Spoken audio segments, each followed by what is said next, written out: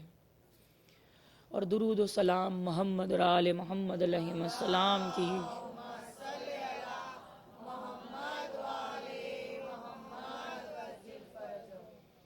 ذوات مقدسہ کے لیے مخصوص ہیں، جنہیں پروردگار عالم نے وجہ خلقت کائنات قرار دیا۔ دنیا ایک امتحان کے لیے بنائی،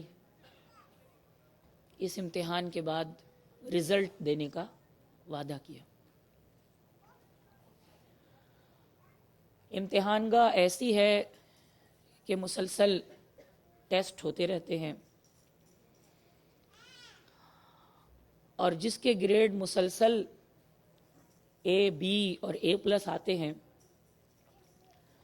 موت کے وقت اسے درجہ اولا دیا جاتا ہے، موت کے وقت اسے اگلے درجے میں اعلیٰ نمبروں سے پروموٹ کیا جاتا ہے۔ اور موت جب انسان پر طاری ہوتی ہے تو وہ جو غافلین میں تھے دنیا میں، ان کے لیے موت ایک شکنجہ ہے، ایک پنجرہ ہے، ایک مصیبت ہے، ایک آفت ہے۔ اس کے لیے قبر پکار کر کہتی ہے میں تنہائی کا گھر ہوں، غربت کا گھر ہوں، مصیبت کا گھر ہوں، سانپ بچھوؤں کا گھر ہوں، میں اندھیرے کا گھر ہوں، وحشتوں کا گھر ہوں۔ لیکن جس نے بیداری کے عالم میں معرفت کے ساتھ اللہ کی عبادت کی، اس کے فرمودات پر عمل کیا، اس کے بھیجے ہوئے ہادیان اور پیغمبروں کو تسلیم کیا اور ان کے بتائے ہوئے راستے پر عمل پیرا رہے، ان کے لیے قبر پکار کر کہتی ہے آ جاؤ کہ میں رحمت کا گھر ہوں، اور اپنے نور سے مجھے تم روشن کر دو۔ نور کیا ہے؟ انسان کو نور ملتا ہے جیسے جیسے وہ عبادات کی منزل طے کرتا جاتا ہے، اس کی روح منور ہوتی جاتی ہے، اور جب روح منور ہو جاتی ہے تو اس کے چہرے سے نور ساطع ہونا شروع ہو جاتا ہے۔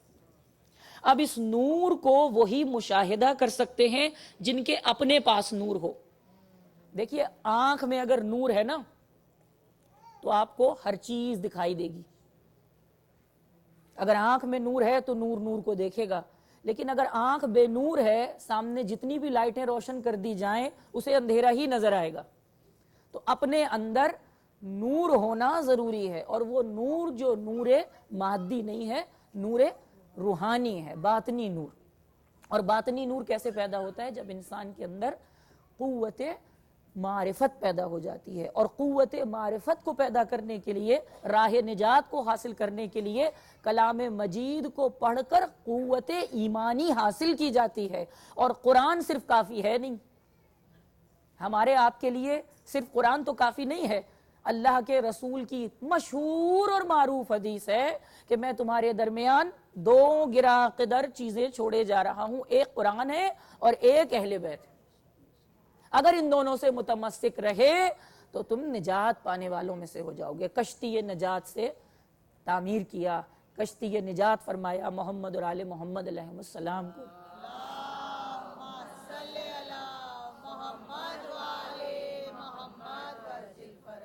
اور ظاہر ہے کہ جب کشتی نجات کہہ دیا تو اب کتنے بھی منجدار آئیں، کتنے بھی طوفان آئیں، جب اللہ کے نبی نے فرما دیا کہ کشتی نجات ہے، ڈولے یا ڈگمگائے مگر منزل تک پہنچائے گی۔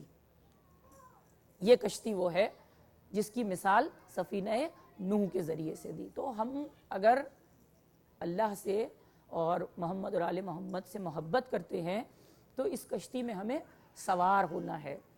نوح کے بیٹے کی طرح یہ نہیں دیکھنا کہ یہ وہ کشتی ہے جو نجات حاصل کرے گی، بلاتے رہے آ جاؤ، مگر کہا کشتی میں سوار نہیں ہوں گے۔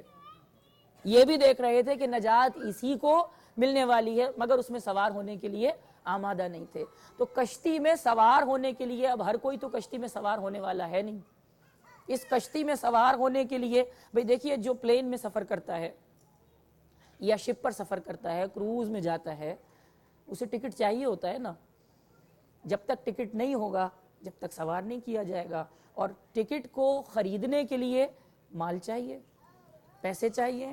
جب تک زادرہ نہیں ہوگا اس وقت تک ٹکٹ میسر نہیں آئے گا. چاہے وہ پلین میں سفر کرے، چاہے وہ بس میں سفر کرے، کوئی بھی ٹرانسپورٹ ایسی ہو جو منزل تک پہنچانے والی ہو، اس میں آپ بغیر ٹکٹ کے سفر کر نہیں سکتے. تو ٹکٹ حاصل کرنے کے لیے جد و جہد کی ضرورت ہے، محنت کی ضرورت ہے.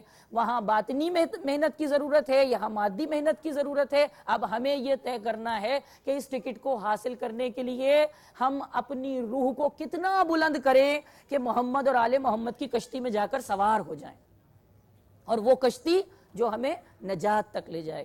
اور ظاہر ہے کہ غافلین کو اس میں بٹھائے. اس کی کچھ شرائط ہیں، کشتی میں بیٹھنے کی کچھ شرائط ہے. تو اس کشتی میں بیٹھنے کے لیے جو شرائط معین کی گئی ہیں اسے مومن بخوبی جانتے ہیں. اور ظاہر ہے کہ جو میں نے اپنا عنوان کے مطابق جو ہم اپنے مراحل کو طے کر رہے ہیں، کیونکہ آج کی جو شب ہے، بچوں کو آپ باتیں کرنے دیں لیکن آپ خود باتیں نہ کریں، تو بچوں کے رونے سے کچھ نہیں ہوتا.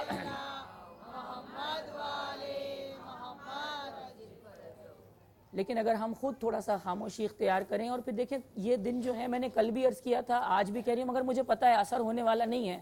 مگر اپنے اپنے طور پر اگر ہم تھوڑا سا یہ سوچ لیں کہ دن کیا ہے، اپنے اوپر افسردگی طاری کریں.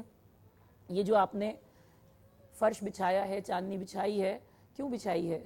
اس لیے کہ آج کی جو شب ہے وہ مخصوص ہے ایک ایسے شہزادے سے کہ جس کی ٹکڑے ہوئی لاش امام حسین لائے تھے. تو اس غم کو طاری کرے. ایک لاش کے لیے میں یہ دیکھ رہی تھی کہ وہ جو لاش بکھر گئی تھی، جس طرح سے پھول کی پتیوں کو بکھیرا گیا ہے، ایسے جناب قاسم کی لاش ٹکڑے ٹکڑے ہو گئی تھی. مگر آج جناب قاسم کی عظمت کو، شہزادے کی عظمت کو سلام کرنے کے لیے آپ نے اس چاندنی کو بچھایا ہے. تو آپ جب اہتمام کر رہے ہیں لاش کو لانے کے لیے، جب آپ اہتمام کر رہے ہیں اپنی منتوں کے اٹھانے کے لیے، تو اب ہمیں تھوڑا سا اس بات کا خیال رکھنا چاہیے کہ جب ہمارے کسی عزیز کی موت واقع ہو جاتی ہے تو وہ چاہے کوئی بھی لمحہ ہو، چاہے ہم کھانا کھائیں، چاہے کسی سے بات کریں، چاہے مجلس ہو یا نہ ہو، مگر ہمارے اوپر غم کی کیفیت طاری رہتی ہے. تو جب غم کی کیفیت طاری رہتی ہے، سو کی، اگر کوئی ہنستا ہے تو برا معلوم ہوتا ہے کہ ہم پر غم طاری ہے اور یہ ہنس رہے ہیں. تو تھوڑا سا اس بات کا خیال رکھیں کہ یہ دن ہنسنے ہنسانے کے نہیں ہیں، قہقہا مار کر ہنسنے کے نہیں ہیں، یہ دن رونے کے ہیں. اس غم کو اپنے اوپر طاری کریں، اور طاری کرتے ہوئے محمد اور آل محمد سے یہ دعا مانگیں کہ پروردگار ہمیں وہ توفیق عطا فرمائے، اور وہ توفیق عطا فرمائے کہ ہم یہاں سے کچھ حاصل کریں. منتیں اٹھائیں گے نا، آج لوگ منت اٹھاتے ہیں، منتیں مانتے ہیں، اور الحمدللہ کہ ان کی منتیں پوری بھی ہوتی ہیں. اور پروردگار سے دعا کرتے ہیں کہ رب العالمین سب کی منتوں کو پورا کرے.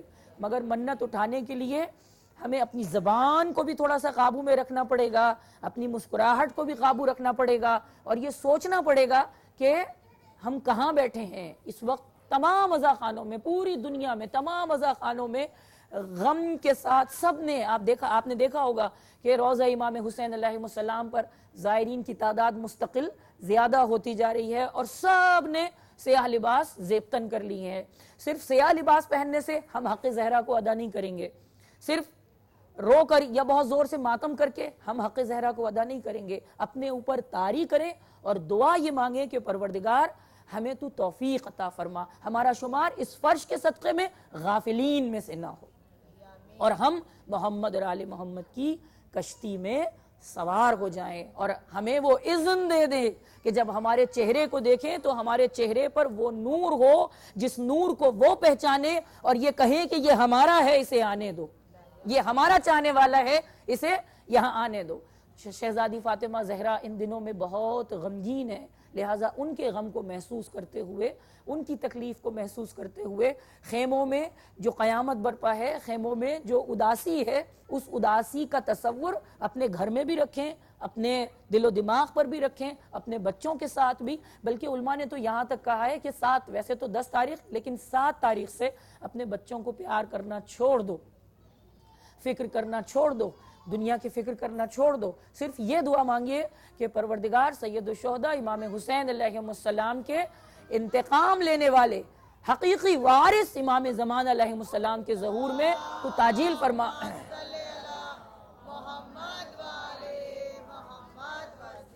تو ہماری ذمہ داری کیا ہے کہ ہم اپنے آپ کو اوپر لے کر جائیں. جو ہمارا عنوان ہے, ہمیں اس وقت جو حیات انسانی کے جو 6 مرحلے ہیں ان میں سے ہم نے جو مراحل اپنی زندگی کے طے کر لیے ہیں, اور اگلے مرحلے میں موت کے ذریعے سے ہمیں اس مرحلے میں داخل ہونا ہے. اور موت در حقیقت انسان کی اس زندگی کا نام ہے کہ جو وہ عالم برزخ میں گزارتا ہے. دنیا میں تو انسان زندگی, طبعی زندگی انسان کی کتنی ہے؟ ایک عام اندازے کے مطابق اس وقت جو ایوریج ہے عمروں کا وہ 80 یا 70 بتایا گیا ہے, مگر اس سے پہلے بھی لوگ دنیا سے چلے جاتے ہیں, مگر جو طبعی عمر ہے وہ 70 سے 80. بہت کم ہے جو 90 تک پہنچتے ہیں یا 100 تک پہنچ جاتے ہیں, لیکن ایوریج جو ہے وہ 70 اور 80. اب 70 اور 80 اگر زندگی جو ہے نا, زندگی اتنی مختصر ہے, 4 منٹ زندگی کی جو مدت ہے وہ عالم برزخ کے مقابلے میں صرف 4 منٹ ہے. اب یہ جو 4 منٹ ہیں, ان 4 منٹوں میں ایک وہ کہ جب نطفہ داخل ہوا, دوسرے وہ کہ جب اس نے طبعی صورت اختیار کی, پھر اس میں روح پڑی, اور اس کے بعد یہ زندگی جو ہم گزار رہے ہیں, اس کے بعد زندگی ختم ہوئی. جو بظاہر ہمیں اپنی آنکھ سے نظر آ رہی ہے وہ زندگی ختم ہوئی. اب موت کا جب انسان نے سفر شروع کیا, اب اس کو انتظار ہے کس چیز کا؟ قیامت کا. جو مر گئے ہیں انہیں قیامت کا انتظار ہے. ہم یہ کہتے ہیں قیامت کب آئے گی؟ کلام مجید میں ہے کہ اے رسول تم سے یہ پوچھتے ہیں کہ قیامت کب آئے گی, تمہیں پتہ بھی نہیں چلے گا کہ کیسے قیامت آ جائے گی. بہت جلدی آئے گی, اور لوگ یہی کہتے رہے کہ کب آئے گی وہ قیامت, حالانکہ جب وہ آئے گی تو تم تصور نہیں کر سکتے کہ کیسا بھونچال ہوگا, جب زمین کو کیسا زلزلہ ہوگا, جب زمین دھنس جائے گی, پہاڑ کے ٹکڑے ٹکڑے ہو جائیں گے, اور وہ دن, اس کو دن کہا گیا ہے, یوم الدین, مالک یوم الدین, وہ جو مالک ہے اس یوم کا جو بہت بڑا دن ہے, یوم عاشورہ. ہم کہتے ہیں نا یوم عاشورہ, جب یوم مناتے ہیں کسی کا, یوم زینب, ہم یوم زینب مناتے ہیں ہیوسٹن میں, ہم گزشتہ 6 سال سے یوم زینب منا رہے ہیں, اور ماشاءاللہ یہ یوم زینب مجلس نہیں ہوتی, اس میں پیغام دیا جاتا ہے بی بی زینب کے حوالے سے. پڑھتے پڑھاتے تو ہم رہتے ہی ہیں, خطبے بھی ہوتے رہتے ہیں, مگر اس میں اسکرین پر دنیا میں کیا ہو رہا ہے, ہمیں کیا کرنا ہے. 6 گھنٹے کا یہ پروگرام ہوتا ہے, اور میں آپ سے یہ توقع کرتی ہوں کہ آپ بھی یوم زینب منعقد کریں. اور میری خواہش تو یہ ہے کہ پورے جہاں جہاں بھی ہم جاتے ہیں وہاں یہ پیغام دیتے ہیں کہ ہم یہ کوشش کریں کہ ایک ہی دن پورے یونائٹڈ اسٹیٹ میں یوم زینب منائیں, جناب زینب کی عظمت کو سلام کریں. اور کتنا اچھا معلوم ہو کہ جس وقت ہم ٹیلی ویژن والوں کو بھی, آپ کو معلوم ہے کہ یہاں ولایت ٹی وی ہے, شیعہ ٹی وی ہے جو کوریج کر رہے ہیں, اور ہمارے ہیوسٹن میں ولایت ٹی وی ہے, ہمارا پروگرام بھی ہوتا ہے ہر سنڈے کو, خواتین کا پروگرام ہوتا ہے 4 بجے سے لے کے 5 بجے تک, یا 5 بجے سے لے کر 6 بجے تک. اس وقت کیونکہ محرم الحرام ہے اس لیے مجھے نہیں پتا کہ ابھی ہو رہا ہے کہ نہیں ہو رہا ہے, لیکن ہیوسٹن سے یہ براہ راست نشر کیا جاتا ہے, آپ اس میں کال بھی کر سکتے ہیں. تو ٹیلی ویژن ہے تو اس کے ذریعے سے بتایا بھی جا سکتا ہے کہ آج پورے یونائٹڈ اسٹیٹ میں یوم زینب منایا جا رہا ہے. ایک جناب زینب کو خراج عقیدت پیش کرنے کے لیے ایک بہت بڑا دن ترتیب دیا گیا ہے جس میں آپ کی عظمت کو سلام کیا جا رہا ہے. تو ہم مناتے یوم حسین مناتے ہیں. کیوں اس کا نام یوم رکھا ہے؟ ڈے, حسین ڈے مناتے ہیں, زینب ڈے مناتے ہیں, فلاں پریزیڈنٹ ڈے یہاں پر منایا جاتا ہے. تو دن تو بہت سارے ہیں نا, فادرز ڈے منایا جاتا ہے, مدرز ڈے منایا جاتا ہے. تو کیوں کہ یہ ایک خاص دن ہے, یہ عام دنوں میں شمار نہیں ہوتا, یہ خاص دن ہے, اسپیشل ڈے ہے, اس لیے اس کا نام رکھا ڈے. اور اگر ہم اردو میں کہیں تو یوم. یوم تو وہ ہے, وہ جو دن ہے وہ بہت ہی بڑا دن ہے کہ جس کے بارے میں تم اندازہ نہیں کر سکتے کہ وہ دن کیسا ہوگا. اچھا وہ دن نہیں ہوگا بھئی, دن تو ہم جب کہتے ہیں ایک ہوتا ہے رات, ایک ہوتی ہے دن. دن وہ ہوتا ہے جب سورج نکلتا ہے تو دن ہو جاتا ہے. تو قیامت میں تو سورج نہیں ہوگا, سورج تو ختم ہو جائے گا, چاند بھی ٹکڑے ٹکڑے ہو جائے گا, اور جتنے بھی فلکیات کے جو سولر سسٹم کے جتنے بھی سیارے ہیں وہ پاش پاش ہو جائیں گے.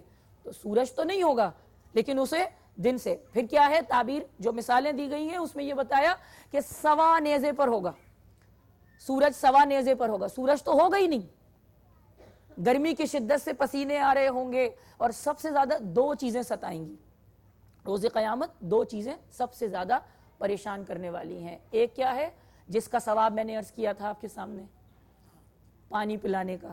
تو پیاس جو ہے وہ سب سے زیادہ غالب ہوگی روز قیامت, سب سے زیادہ پیاس تنگ کرے گی, زبانیں باہر نکلی ہوں گی. اور دوسرے سایہ, دھوپ یا گرمی, یا وہ کیسی شدت ہوگی کہ ظاہر ہے کہ سورج تو ہوگا نہیں تو پھر گرمی کیسی, سورج نہیں ہوگا تو پسینہ کیسا, مگر وہ کیسی گرمی ہوگی ہم اس کا اندازہ نہیں لگا سکتے. اس لیے کہ یہ تو حقیقت ہے نا کہ سورج ختم ہو جائے گا. جب سورج ختم ہو جائے گا تو گرمی ہم سمجھتے ہیں کہ سورج کی وجہ سے ہوتی ہے, نہیں معلوم. مگر بہرحال جو تپش ہوگی, جو ہر انسان یہ چاہے گا کہ اسے ایک شیڈ مل جائے, وہ شیڈ مل جائے, وہ شیڈ ڈھونڈے گا. تو خدا کا شکر ادا کیجئے کہ پروردگار عالم نے نعمت کی صورت میں آپ کو محمد اور آل محمد علیہ السلام کا ماننے والا قرار دیا ہے. کوثر کا مالک علی کو بنایا, اور چادر زہرا کا وارث, تطہیر کا وارث, اس سائے کا وارث جناب فاطمہ زہرا کو بنایا. فاطمہ زہرا, آپ صلوات پڑھ دیا کریے ذرا.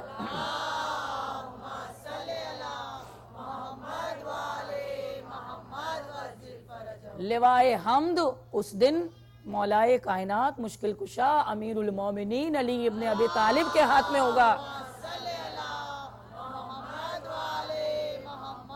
اور چادر کا سایہ جناب فاطمہ زہرا سلام اللہ علیہا کی چادر تطہیر اتنی طویل ہو جائے گی کہ چاہنے والے وہ بلائیں گے. اور کیسے بلائیں گے؟ دیکھیے جمع غفیر ہوگا, اتنے لوگوں میں پہچان مشکل ہو جاتی ہے نا. مجمع جب بہت زیادہ ہو جاتا ہے تو کسی کو پہچاننا مشکل ہو جاتا ہے. مگر یہ جو آل محمد کے چاہنے والے ہیں, امام سے محبت کرنے والے ہیں, اس رش میں, اب دیکھیے کوئی بہت بڑا مجمع ہو اور اس مجمع میں کوئی بہت بڑی ہستی ہو اور وہ یہ کہے فلاں تم فلاں تم فلاں تم, تو اسے فخر محسوس ہوتا ہے نا کہ مجھے پہچانا ہے, اتنے بڑے مجمع میں مجھے آواز دی ہے. تو وہاں جب ایک ازدحام ہوگا لوگوں کا تو چاہنے والوں کے چہرے, جو میں نے ابھی عرض کیا کہ ان کے چہروں سے جو نور ساطع ہوگا, پہچانیں گی شہزادی فاطمہ زہرا, پہچانیں گے مشکل کشا, فلاں تم آ جاؤ, فلاں تم آ جاؤ, یہاں ہم تمہیں پانی پلائیں گے, یہاں فاطمہ زہرا تمہیں اپنی چادر کے سائے میں لیں گی. حیدری یا علی, حیدری یا علی یا علی. تو شوکت رضا شوکت کے مجھے مصرے یاد آ گئے کہ نہ الیکشن کی وبا ہے الیکشن, نہ الیکشن کی وبا اور نہ سیاست ہوگی. خلد میں آل محمد کی حکومت ہوگی, علم عباس کا پرچم بھی بنانا ہوگا, اور وہاں ناد علی قومی ترانہ ہوگا. تو جو ناد علی پڑھنے والے ہیں, جو امام کے چاہنے والے ہیں, وہ لوائے حمد کے نیچے آئیں گے اور وہی چادر جناب فاطمہ زہرا کے نیچے پناہ لیں گے. لیکن وہاں تک پہنچنے کے لیے ایک سفر درپیش ہے. وہاں تک جانے کے لیے پروردگار سے دعا کریں, جو جا چکے ہیں وہ وادی السلام میں, آپ کے جتنے مرحومین ہیں پروردگار انہیں وادی السلام میں پہنچا چکے. ان کے درجے بہت بلند ہیں, پروردگار اور بلندی انہیں عطا فرمائے.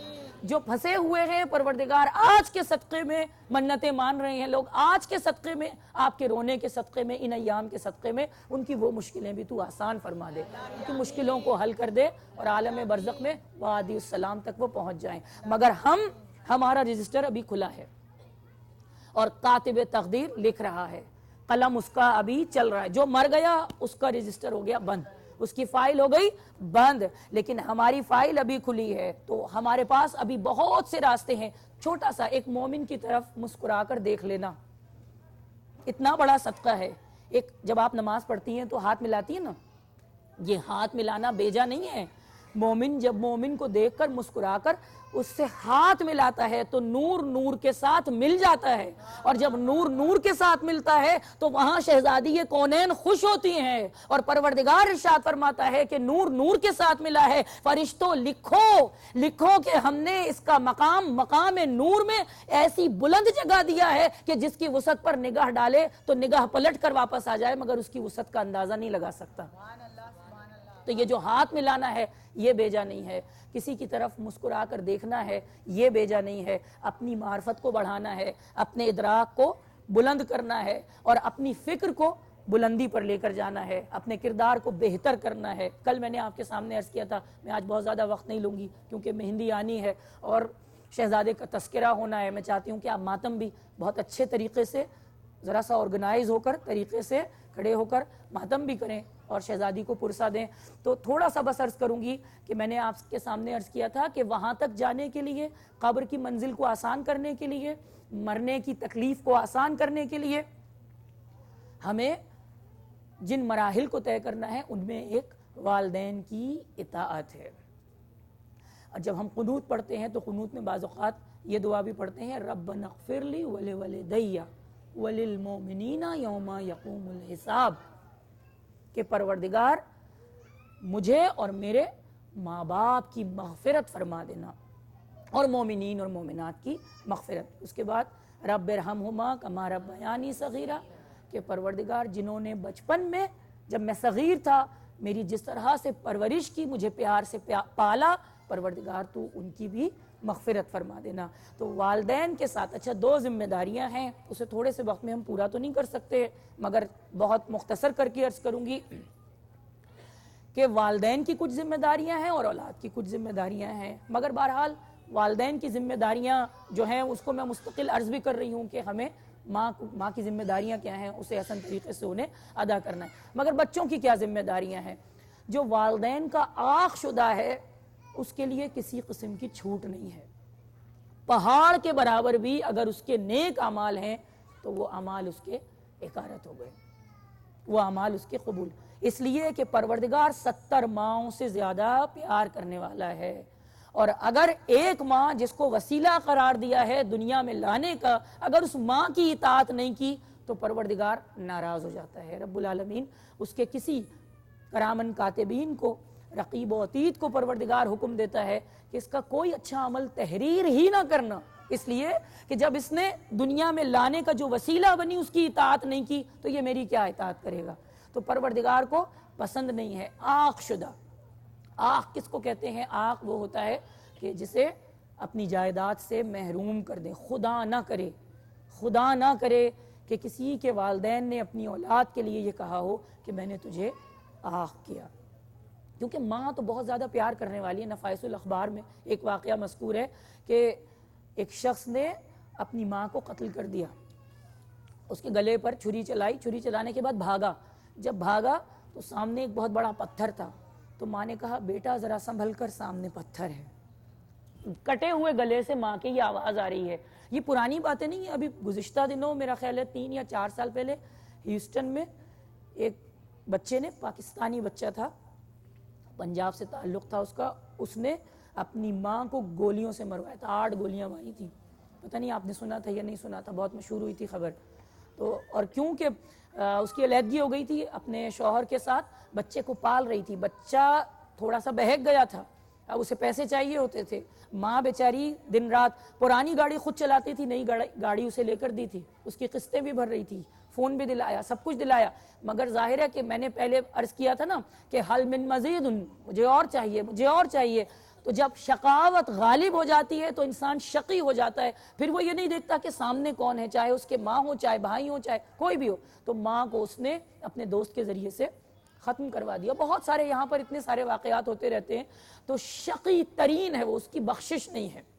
ابھی پاکستان میں شادی کرنا چاہتا تھا، اسلام آباد میں ایک لڑکا تھا، شادی کرنا چاہتا تھا کسی اہل سنت لڑکی سے، اور والدین اس کے خلاف تھے، اور اس کے بعد وہ آیا، اور اس نے آنے کے بعد اپنی دونوں بہنوں کو، باپ کو، ماں کو، چاروں کو گولیاں ماری۔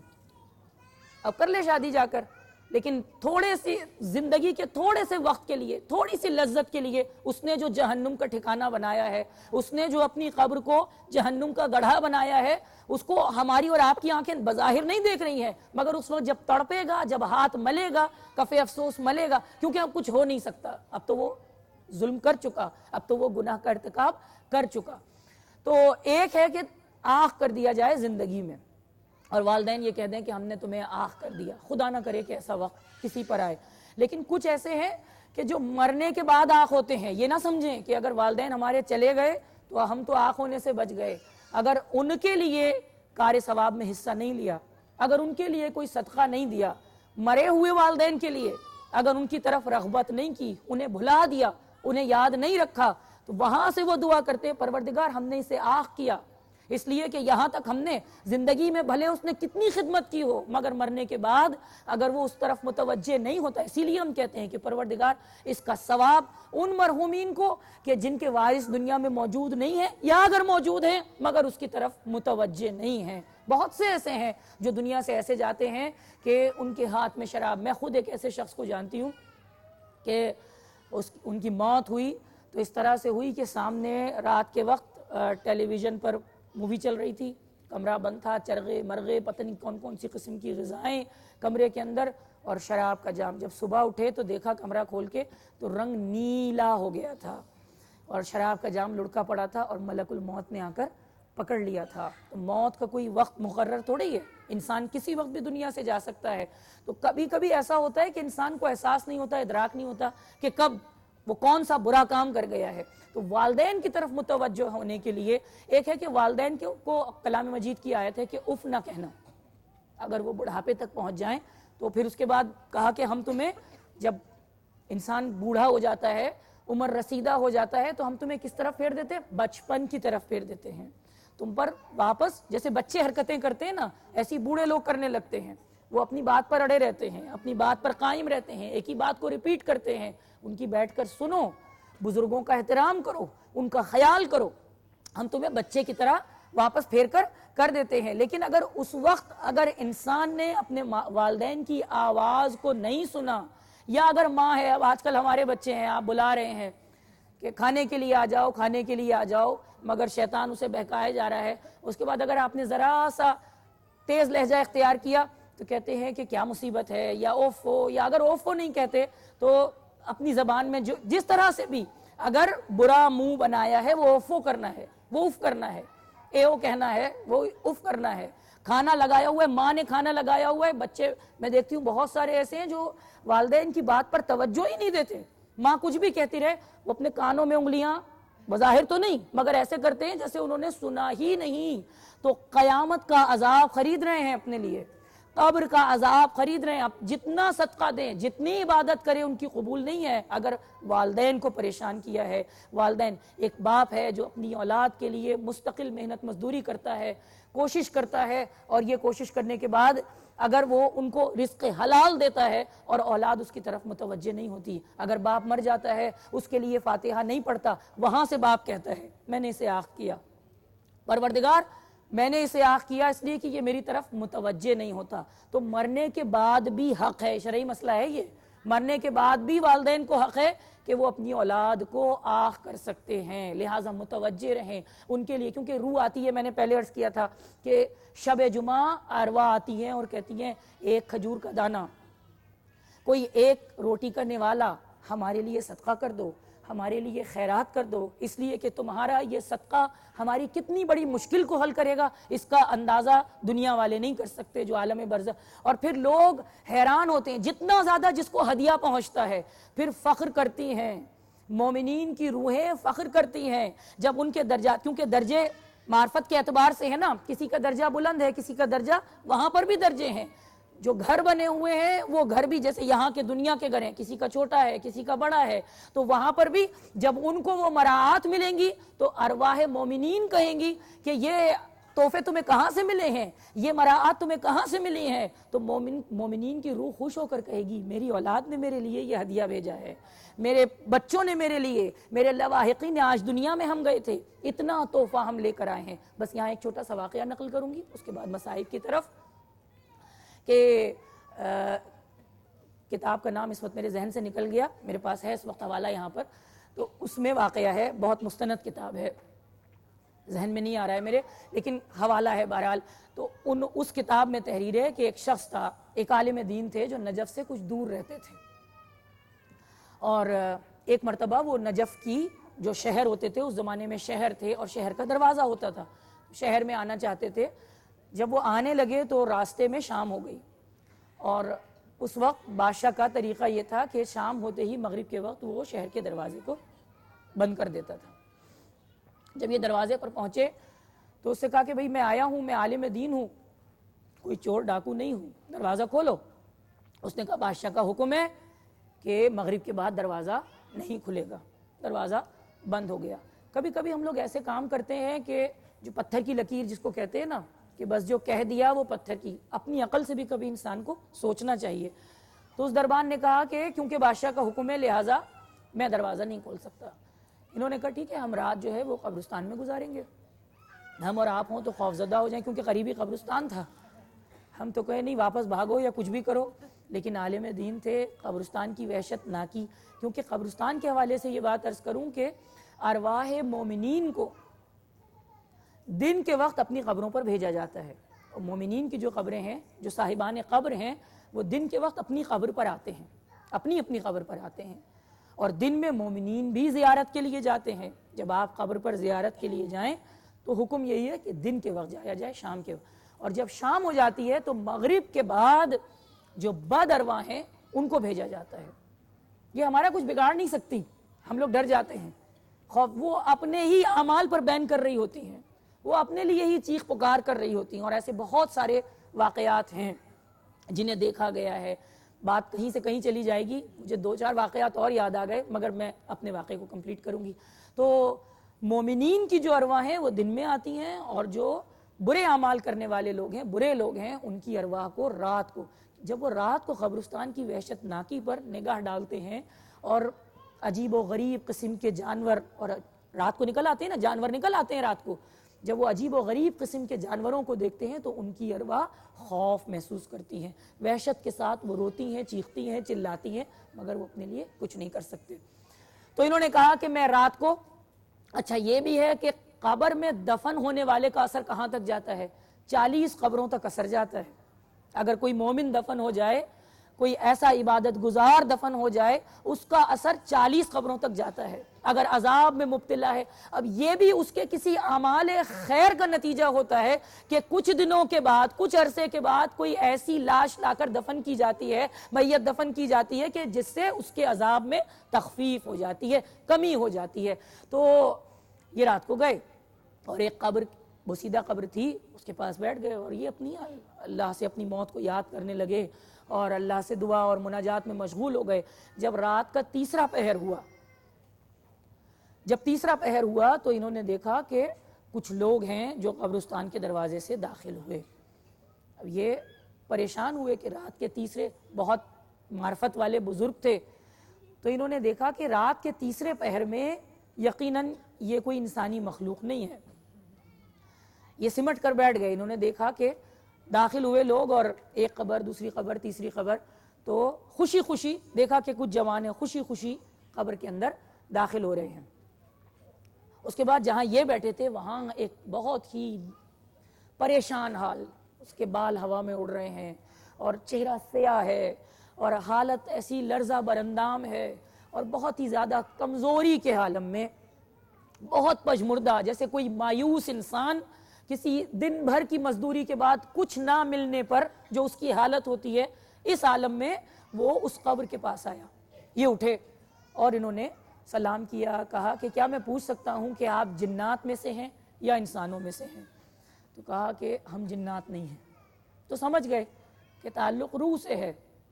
کہا میں صاحب قبر ہوں، میں اس قبر میں رہتا ہوں۔ کہا مجھے بتائیے کہ کیا حالات ہیں؟ کہا ہر شب جمعہ پروردگار کے اذن سے ہمیں اجازت ملتی ہے کہ ہم دنیا میں جائیں اور دنیا سے کچھ مال لے کر آئیں، کچھ ہدیہ لے کر آئیں، کچھ تحفہ لے کر آئیں۔ میں جب سے مرا ہوں، میرا ایک ہی بیٹا ہے، اس نے میرے لیے کچھ بھی نہیں کیا۔ ہر سال ہر شب جمعہ جاتا ہوں اور ہر شب جمعہ مایوس اور نامراد میں واپس آ جاتا ہوں، کچھ میرے ہاتھ نہیں آتا۔ تو کہا کہ ہو سکتا ہے کہ آپ کا بیٹا آپ کی طرف متوجہ نہ ہو، مجھے اجازت دیں، نام پتہ بتائیے تو میں جا کر اسے متوجہ کروں کہ تمہارا باپ اس حالت میں ہے، اس کے لیے کچھ کرو۔ کہا فلاں جگہ پر، انہوں نے پتہ دیا۔ مختصر یہ کہ صبح ہوئی، یہ شہر میں داخل ہوئے، اب جس کام سے جا رہے تھے اس کام کو انہوں نے ترک کیا اور کہا پہلے میں اس کام کو انجام دوں گا۔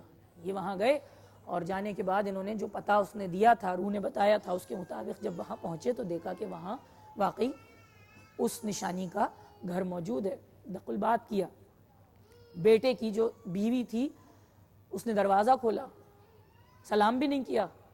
کہا بھئی تمہارا بیٹا تمہارا شوہر کہاں ہے؟ کہا وہ کپڑے دھو رہا ہے گھاٹ پر۔ یہ خیر گھاٹ پر گئے، جہاں کپڑے دھو رہا تھا وہاں پہنچے، اس کو سلام کیا، اس نے جواب سلام نہیں دیا۔ جب اگر آپ کسی کو سلام کریں اور اگر وہ آپ کو جواب سلام نہ دے تو آپ اس سے کلام نہیں کریں۔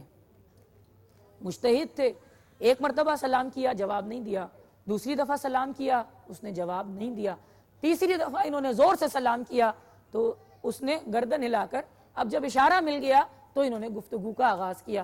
انہوں نے کہا بھئی دیکھو میں ایک عالم دین ہوں اور فلاں فلاں جگہ سے میں آ رہا ہوں، راستے میں جو واقعہ پیش آیا تھا وہ بیان کر دیا۔ کہا اپنے باپ کے لیے کوئی ہدیہ، کوئی خیرات، کوئی نماز؟ تو اس نے کہا کہ میں تو اتنا غریب آدمی، میرے باپ نے میرے لیے کیا کیا ہے؟ یہ وہ جواب ہے جو یہاں اولاد کہتی ہے۔ بعض لوگوں کی اولادیں کہتی ہیں ہمارے ماں باپ نے ہمارے لیے کیا کیا ہے؟ تمہیں پالا، تمہیں پوسا، تمہیں کھلایا، تمہیں جوان کیا، تمہارے بازوؤں کو قوت، سردی گرمی سے بچایا، خوراک کا انتظام کیا۔ اس کے بعد بچے یہ کہتے ہیں ہمارے ماں باپ نے ہمارے لیے کیا کیا؟ خدا نہ کرے کہ کسی کے ماں باپ، کسی کی اولاد ایسی ہو کہ اس کی زبان سے یہ کلمات نکلیں۔ ایک مرتبہ صلوات بھیجیے۔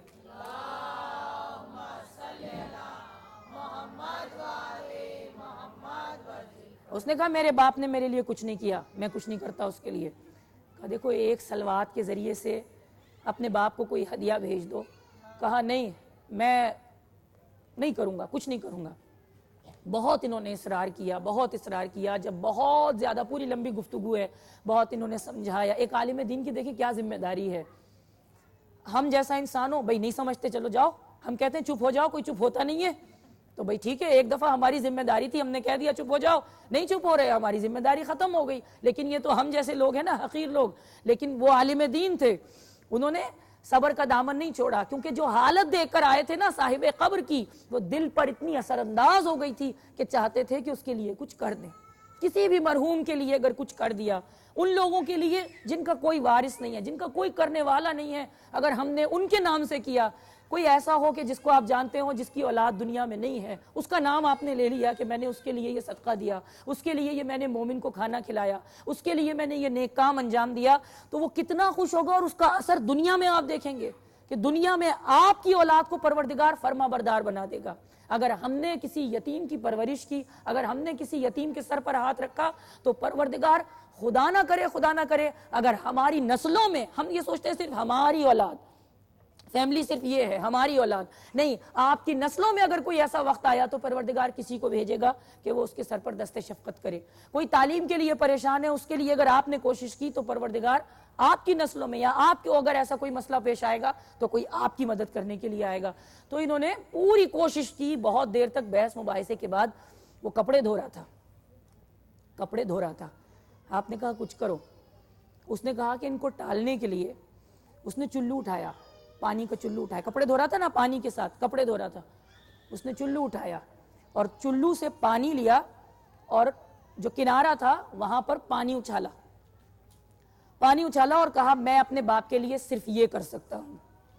پانی کے ساتھ اس نے چلو پانی میں بھرا اور چلو پانی کا وہاں ساحل کنارے پر بھیج، وہاں مچھلی کا ایک بچہ اس کنارے پر تڑپ رہا تھا، پانی سے نکل گیا تھا، وہاں تڑپ رہا تھا۔ جب اس نے پانی ڈالا تو وہ پھسل کر پانی میں آ گیا، مچھلی کا چھوٹا سا بچہ پانی میں آ گیا۔ اب اس کے بعد یہ واپس گئے، جب اپنا کام وام پورا کرنے کے بعد یہ واپس گئے۔ جب واپس گئے تو انہوں نے نشان لگا دیا تھا اسی قبر کے پاس، شب جمعہ اس طرح سے پلان بنا کر گئے، شب جمعہ وہاں جا کر بیٹھ گئے۔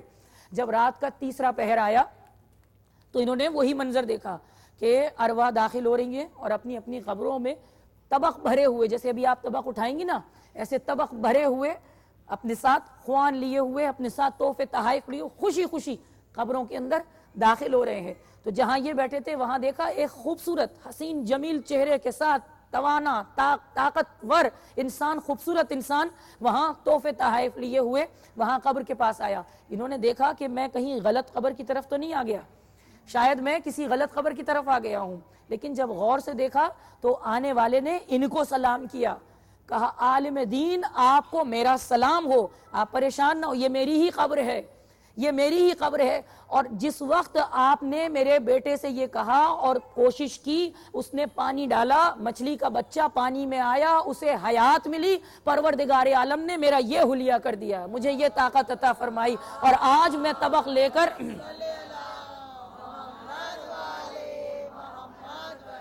آپ دیکھیں ہمارا ایک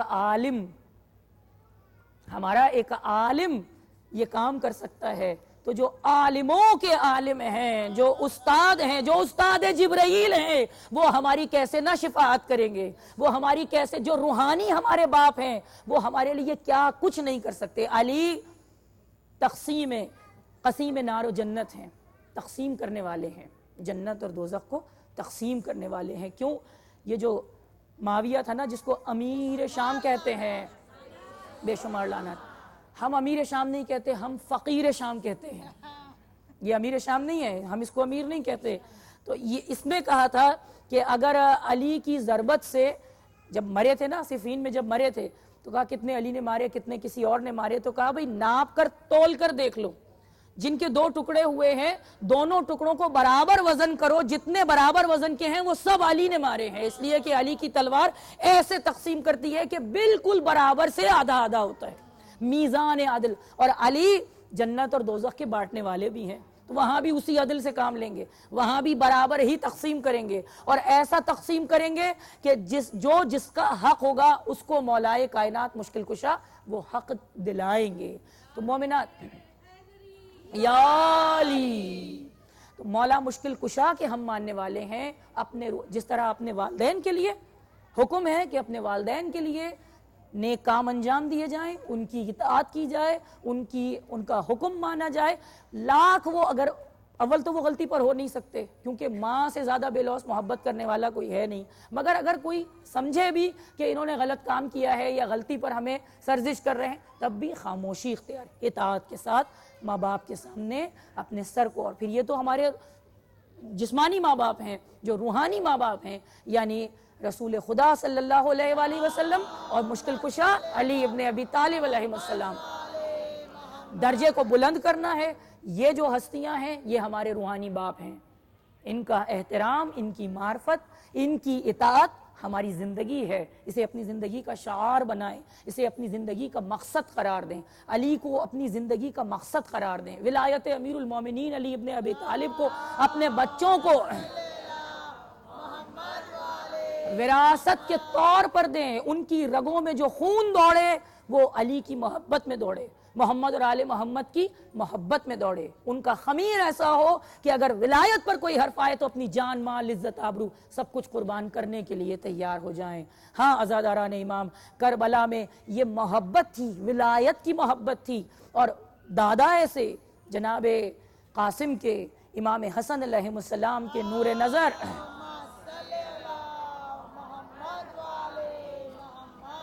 کل میں نے غازی ابو الفضل العباس کی شہادت پڑھی تھی، مگر شہادت کے ساتھ جنگ بھی پڑھی تھی. اگر آپ اجازت دیں تو میں جنگ پڑھوں، صرف شہادت نہیں.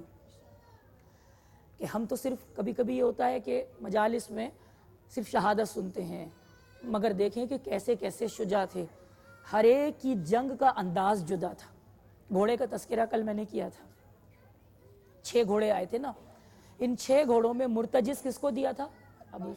حضرت عباس کو. مرتجز حضرت عباس. صبح کے وقت یہ تقسیم ہوئی، قسیم نار جنت کے بیٹے نے صبح کو یہ تقسیم کی کہ مرتجز جناب عباس کو دیا. اور مرتجز کا رنگ بالکل سفید تھا، عقاب سرخ رنگ کا تھا. گھوڑا تھا، اس کا نام تھا عقاب. عقاب جناب علی اکبر کو عطا کیا. زلجنا کو اپنے لیے رکھا، اور میمون جس گھوڑے کا نام تھا میمون، یہ رسول اللہ کے گھوڑے تھے اور اپنی صفت میں بہت اعلیٰ، سب کی الگ الگ جدا جدا صفتیں تھیں۔ میمون جو گھوڑا تھا وہ جناب قاسم کو عطا کیا، اور جناب قاسم کے لیے شہادت میں جو روایتیں اور مقتل کی جو تاریخ لکھی گئی ہے اس میں جناب قاسم کا جملہ آپ کے ذہنوں میں ہے کہ جناب امام حسین نے محضر نامے کا جب ذکر کیا اور جناب قاسم نے، شہزادہ قاسم نے اپنے چچا سے پوچھا کہ چچا محضر نامے میں میرا نام ہے؟ تو سید الشہداء نے کیا کہا کہ میرے لال محضر نامے میں تو علی اصغر کا نام بھی ہے۔ تو قاسم پریشان ہو گئے، اس لیے کہ علی اصغر تو میدان تک خود سے نہیں جا سکتے، تو پریشان ہو کر کہا کہ کس طرح سے علی اصغر کی شہادت ہوگی؟ یعنی گمان نہیں کر سکتے تھے اس وقت شہزادہ قاسم، اور اس وقت جب شہزادہ علی اصغر کے متعلق سید الشہداء نے عرض کیا کہ ہم اپنے ہاتھوں پر لے کر جائیں گے۔ اس کے بعد شہزادے سے مخاطب ہوئے اور کہا کہ قاسم تمہارے نزدیک موت کیسی ہے؟ موت کیسی ہے؟ اب دیکھیے موت ایک ذائقہ ہے نا، کل نفس ذائقۃ الموت، موت ایک ذائقہ ہے، ذائقہ کھانے کو نہیں کہتے، ذائقہ کس کو کہتے ہیں؟ چکھنے کو کہتے ہیں۔ موت ایک ذائقہ ہے، اور دیکھیے صاحبان معرفت کا گھرانہ ہے، اور صاحبان معرفت کے گھرانے میں وہ ہیں جو علم لدنی کے مالک ہیں۔ انہوں نے سوال کیا کہ میرے لال قاسم موت تمہارے نزدیک کیسی ہے؟ تو جناب قاسم نے عرض کیا کہ چچا جان موت میرے لیے شہد سے زیادہ میٹھی ہے۔ یہ اس کا پوتا ہے جس نے کہا کہ میں موت سے گھبراتا نہیں ہوں، موت مجھ پر آ پڑے یا میں موت پر جا پڑوں۔ پھر مولا علی نے فرمایا کہ موت سے میں ایسے مانوس ہوں جیسے ایک چھوٹا بچہ اپنی ماں کے دودھ سے واقف ہوتا ہے، مانوس ہوتا ہے۔ یہ انداز ہے، اور جناب قاسم کو انتظار ہے، جناب قاسم انتظار کر رہے ہیں کہ کب اذن جہاد ملے۔ اور یہ جو بنی ہاشم ہیں یہ تیر و تلوار چلانے کا جو ہنر سیکھا ہے وہ غازی ابو الفضل العباس اور جناب مسلم ابن عقیل سے۔ اور عزاداران امام، کل میں تھوڑے سے مصائب جب پڑھ رہی تھی بہت ساری چیزیں رہ گئیں کہ دل پر ہاتھ رکھ کر ذرا سوچئے گا کہ جب شام غریبہ تھی نا، جو شام غریبہ تھی، شام غریبہ نہیں، شب عاشور، شب عاشور غازی ابو الفضل العباس نے جن کو تلوار کے ہنر سکھائے تھے انہیں لے کر بیٹھ گئے رات کو، شب عاشور۔ اور جو جنگ کا نقشہ تھا اس میں یہ دیکھ رہے تھے کہ یہاں خیمے لگے ہوئے ہیں، یہاں عمر ابن سعد کے خیمے ہیں، یہاں فرات ہے۔ علی اکبر سے کہتے علی اکبر تمہیں ادھر سے حملہ کرنا ہے، قاسم تمہیں ادھر سے حملہ کرنا ہے، قلب لشکر کو میں دیکھوں گا، میسرہ کو قاسم تمہیں دیکھنا ہے، میمنہ کو علی اکبر تمہیں دیکھنا ہے، اون و محمد تمہیں اس طرح سے قبضہ کرنا ہے۔ اور جس طرح سے بنی ہاشم کو ترغیب دے سکتے تھے جو جنگ کے ہنر صفین میں دیکھے تھے ابو الفضل العباس نے، جناب ابو الفضل العباس ایسے سب کو تیار کر رہے تھے جنگ ایسے ہوگی، مگر صبح تو منظر ہی کچھ اور ہے، عباس کی تو آس ٹوٹ ہی گئی۔ اور عزاداران امام، جناب قاسم بار بار آتے ہیں، امام حسین سے اذن طلب کرتے ہیں، شہادت آپ کی سنی ہوئی ہے، واقعات آپ کے ہر سال کے سنے ہوئے ہیں، مگر کیونکہ روایتوں کو بیان کرنا ضروری سمجھا جاتا ہے ان دنوں میں، لہٰذا ہم یہ عرض کریں گے کہ آپ کو معلوم ہے کہ تعویذ بندھا ہوا تھا، اور جناب قاسم نے اس تعویذ کو کھولا اور جناب امام حسین علیہ السلام کے پاس پہنچے، اور پھر اس کے بعد اجازت مل گئی۔ اب وہ میدان ہے جس میدان میں قاسم کی لاش کے ٹکڑے ہوں گے، جیسے یہ پھول پڑے ہیں نا۔ عزاداران امام، اور شاعر کا مجھے شعر یاد آ رہا ہے کہ ہم نے کانٹوں کو بھی نرمی سے چھوا ہے اکثر، لوگ بے درد ہیں پھولوں کو مسل دیتے ہیں۔ یہ پھول تھے تسبیح فاطمہ کے جو دانے بکھر گئے، ایسے ہی تھوڑی کہا ہے یہ مصرع۔ عزاداران امام، یہ تسبیح تھی، قاسم کی لاش کے ٹکڑے بکھرے تھے۔ عزادارو جب میدان میں گئے تو آپ کو معلوم ہے کہ قاسم کا جو سن ہے وہ 13 یا 14 برس ہے. 13-14 برس کا بچہ, اور امام حسین نے تیار ایسے کیا ہے کہ سر پر جو امامہ باندھا ہے نا قاسم کے, آدھا امامہ تو سر پر باندھا اور آدھا سینے پر ایسے لٹکایا جیسے کفن لٹکا دیتے ہیں.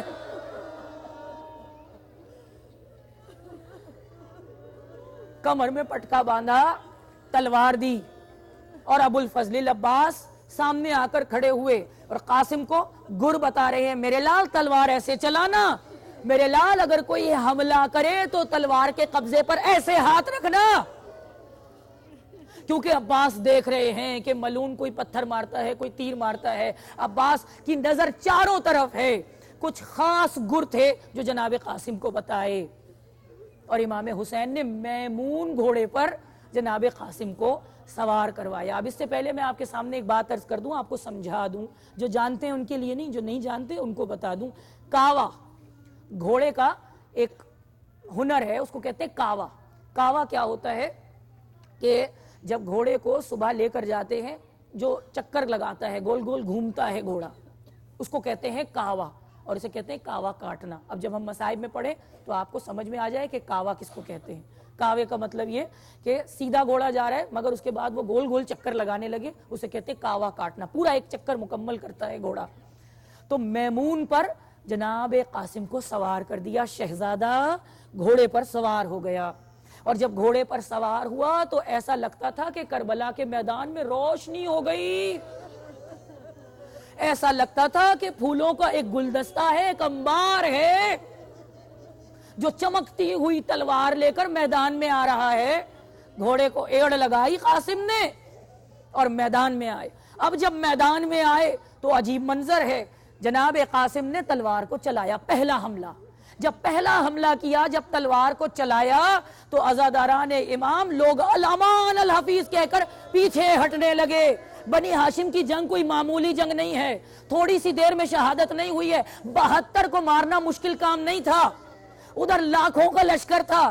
یہ 72 افراد تھے, ان کو مارنا اتنا مشکل نہیں تھا, مگر اثر تک لڑائی رہی ہے. تو اثر تک آپ اندازہ لگائیے کہ جنگ کیسے ہو رہی تھی, کون کیسے لڑ رہا تھا.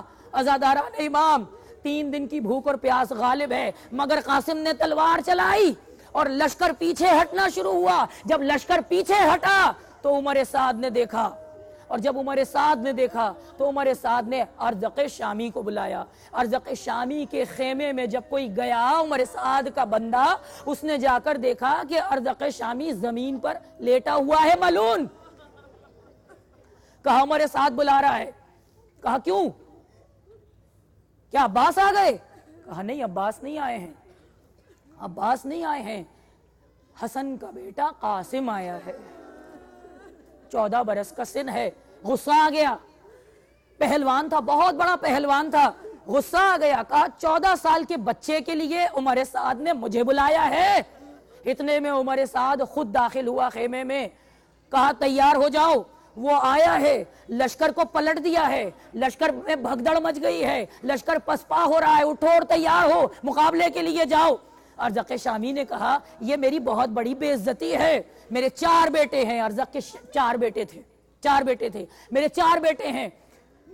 میرا جو سب سے چھوٹا بیٹا ہے وہ 21 برس کا ہے, میں اسے قاسم کے مقابلے پر بھیجوں گا. نکلا, اس نے سر پر خود رکھا, دستانے پہنتا تھا لوہے کے, لوہے میں ڈوبا ہوا تھا. جو اس کی دستار تھی, جو اس کی زرہ تھی, لوہے میں ڈوبی ہوئی. سر پر موٹی ٹوپی, خود بہت بڑا خود, پیروں میں جوتے بھی لوہے کے, ہاتھوں میں جو دستانے تھے اس میں بھی لوہا لگا ہوا. اس نے 21 سال کے اپنے بیٹے کو تیار کیا اور کہا کہ تم جاؤ, اور خود آ کر میدان میں کھڑا ہو گیا. 21 سال کا بیٹا میدان میں آیا, 21 سال کا بیٹا میدان میں آیا. یہ گھوڑے کو ایڑ دے کر آگے بڑھا. جناب قاسم نے دیکھا کہ یہ ملون آ رہا ہے. اب جناب قاسم تنہا حملے کے لیے تیار ہوئے. اب سامنے مقابلہ ہو رہا ہے, لشکر چاروں طرف سے پیچھے دیکھ رہا ہے, تماشا دیکھ رہا ہے, اور جناب قاسم نے اپنی تلوار کے قبضے پر ہاتھ رکھا. یہ ملون آیا اور آنے کے بعد نیزہ لے کر آیا، ہاتھ میں اس کے نیزہ تھا. جب نیزہ لے کر آیا اور یہ سمجھ رہا ہے کہ میں بہت بہادر ہوں، 14 سال کا بچہ ہے، ایک لمحے میں اس کے اوپر غرور کے ساتھ نیزہ لے کر آیا. جب نیزہ لے کر آیا اور قریب ہوا، گھوڑے کو ایڑ لگائی، بہت تیزی کے ساتھ جناب قاسم کے گھوڑے کے قریب پہنچا. قاسم نے تلوار اٹھائی، نیزے کو آتے ہوئے دیکھا. جب یہ نیزہ آیا، جناب قاسم نے تلوار چلائی، نیزہ ٹوٹ گیا. نیزہ ٹوٹ گیا. یہ پریشان ہو گیا. اب اس نے دیکھا کہ تلوار تو لایا نہیں تھا، نیزہ لے کر آیا تھا. گھوڑے پر بیٹھ گیا. اب اس نے گھوڑے پر چکر لگانے شروع کیے. جناب قاسم علیہ السلام کے پاس علم ہے، علم کا پھریرا ہے. اور جناب قاسم، میں نے کہا نا کہ جس وقت جنگ ہوتی تھی تو جنگ کے پھریرے کو لپیٹ دیا جاتا تھا، لپٹا ہوا پھریرا ہے. جناب قاسم کے پاس علم کا پھریرا، اور پھریرا بھی بہت بڑا پھریرا. یہ آیا گھوڑا لے کر. اس نے جناب قاسم کے قریب آ کر گھوڑے کو ایڑ لگائی. اور جناب قاسم نے جب یہ دیکھا کہ یہ گھوڑا قریب لے کر آ رہا ہے تو جناب قاسم نے بھی اپنے گھوڑے کو کاوا دیا. جب کاوا دیا تو گھوڑا چکر کاٹنے لگا. اور یہ جو میمون تھا، اس کی صفت سنیے. اس کی صفت یہ تھی کہ یہ اپنے دونوں آگے کے جو گھٹنے تھے، جو آگے کے دونوں پیر تھے، انہیں اٹھا کر سامنے والے گھوڑے کے سر پر ٹکر مارتا تھا. اس کی یہ صفت تھی. جناب قاسم علیہ السلام کے گھوڑے کی یہ صفت تھی. جب آتے ہوئے دیکھا تو ایک مرتبہ جب کاوا دیا، وہ قریب آیا. دونوں ایک ہی چکر میں چل رہے تھے. وہ آگے چل رہا ہے، جناب قاسم آگے چل رہے ہیں، وہ پیچھے چل رہا ہے. جب پیچھے سے آیا ایک مرتبہ، جناب قاسم نے گھوڑے کو الٹا کاوا دیا. جب الٹا کاوا دیا تو علم کا پھریرا کھل گیا. اور جب علم کا پھریرا کھلا تو گھوڑے پر بیٹھا ہوا یہ ملعون علم کے پھریرے میں لپٹ گیا. اب بس جب لپٹنا تھا، جیسے ہی علم کا پھریرا اس کے منہ پر آیا، جناب قاسم نے تلوار کے ساتھ پرچم سمیت اس کا گلا کاٹ دیا. لمحے کے اندر ملعون واصل جہنم ہوا. پریشان ہو گیا. ارزق شامی دوسرے بیٹے کو بھیجا. دوسرا بیٹا اس سے بڑا 27 یا 28 سال کا سن ہے، 14 سال کے قاسم ہیں. اور عزاداران امام، اب یہ ملعون بڑھا. جب یہ ملعون بڑھا تو جناب قاسم نے ایک نظر ڈالی. اس کے بال لمبے تھے، یہاں تک کے بال تھے، کھلے ہوئے بال تھے، لمبے بال. جناب قاسم نے دیکھ لیا کہ اب جنگ کے وار مجھے کیسے کرنے ہیں. یہ ملعون جب آگے بڑھا، ایک ہی جس میں جناب قاسم تیار ہوئے. یہ آیا اپنے ساتھ تلوار لے کر. جناب قاسم نے اپنے گھوڑے کو، جو اس کا انداز تھا کہ اپنے پیروں کے آگے کے جو پیر تھے وہ ٹکر مارتا تھا، جناب قاسم نے اشارہ کیا. میمون نے قاسم کو دیکھا، اشارہ ملا، وہ ملعون قریب آیا. جناب قاسم نے اپنے گھوڑے کو اشارہ کیا، گھوڑا آگے بڑھا، جست لگائی. میر انیس نے جناب قاسم کے گھوڑے کی صفات لکھی ہیں، کب رکا، کب تھما، کب اڑا، کب ٹھہرا، کیا انداز تھے اس کے، کیا اطوار تھے اس کے. جناب قاسم کے گھوڑے کی صفات بیان ہوئی ہیں مرثیے میں.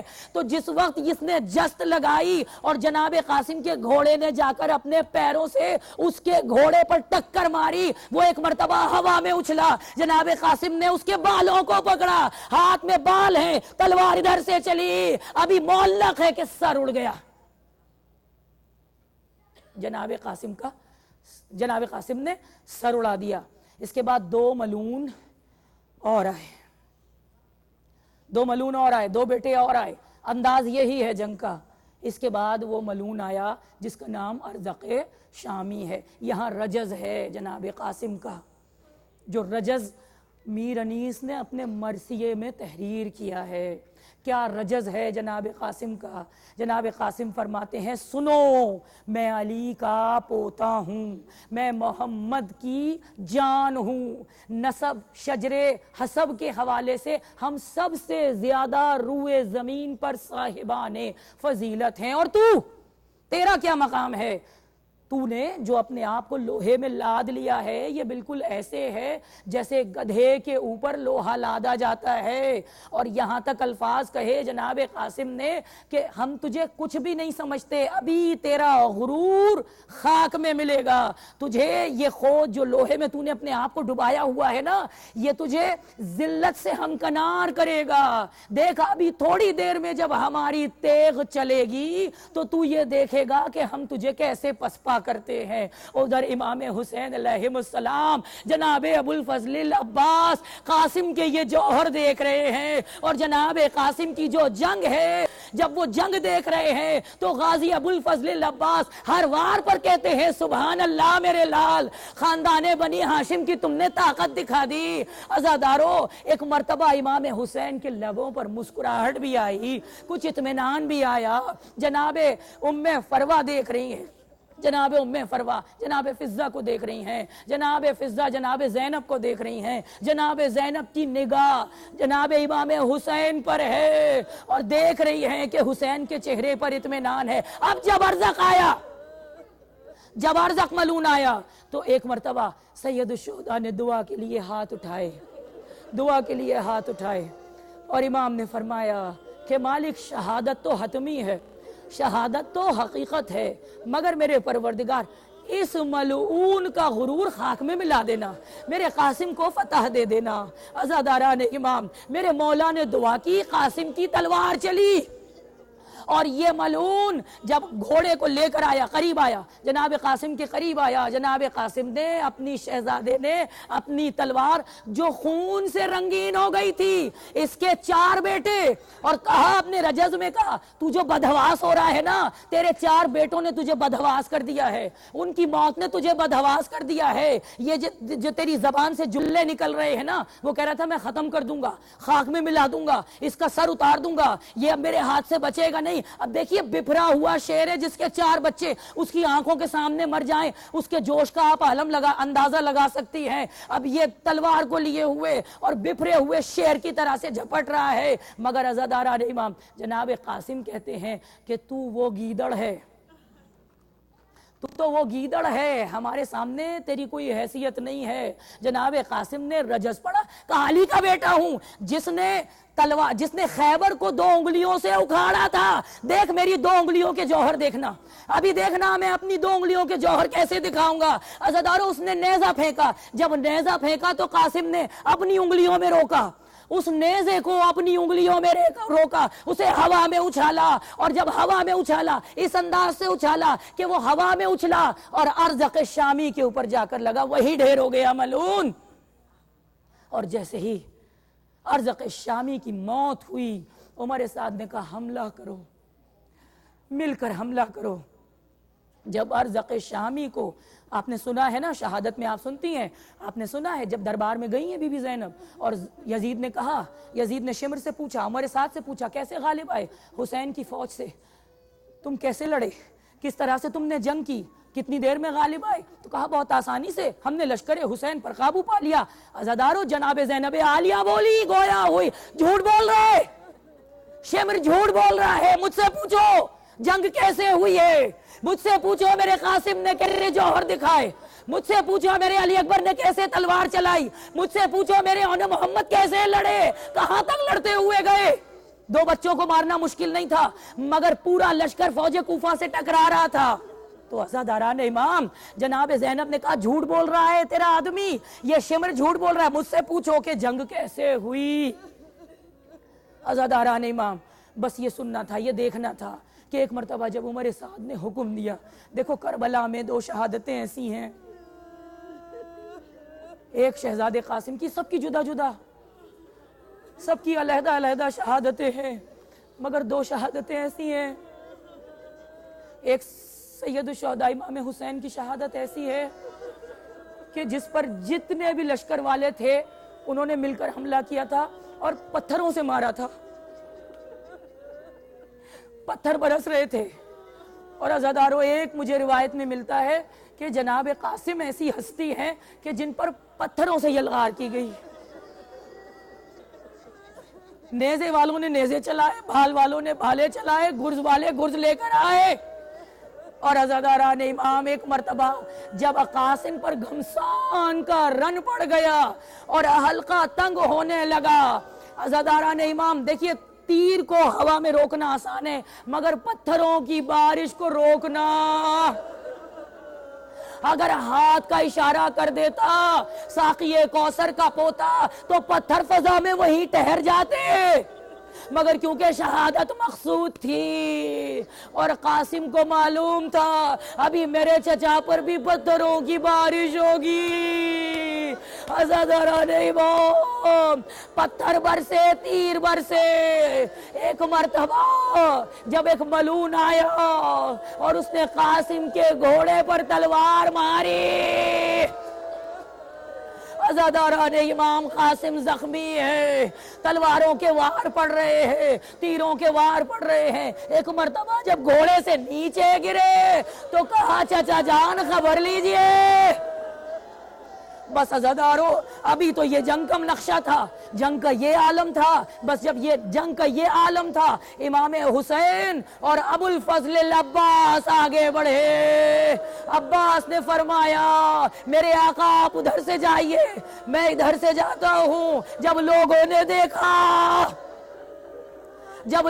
دیکھا شیر خدا کے شیر آ رہے، تلواریں چل رہی ہیں، حسین چلتے جاتے ہیں، ہاتھ کٹتے جاتے ہیں، سر گرتے جاتے ہیں، گھوڑا لاشوں پر سے لاشیں گزرتا ہوا اپنے سفر کو طے کر رہا ہے۔ جب لوگوں نے یہ عالم دیکھا تو عزاداران امام وہ جو لشکر تھا اس میں بھگدڑ مچ گئی۔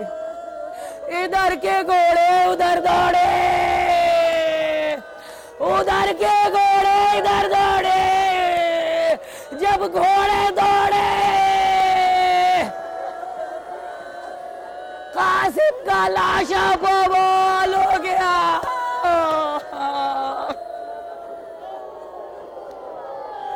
اور قاسم کا لاشا زندگی میں پامال ہوا۔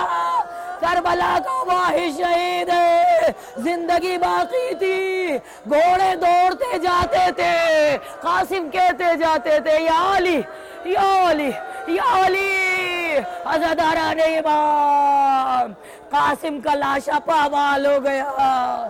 جب حسین لاشا قاسم پر پہنچے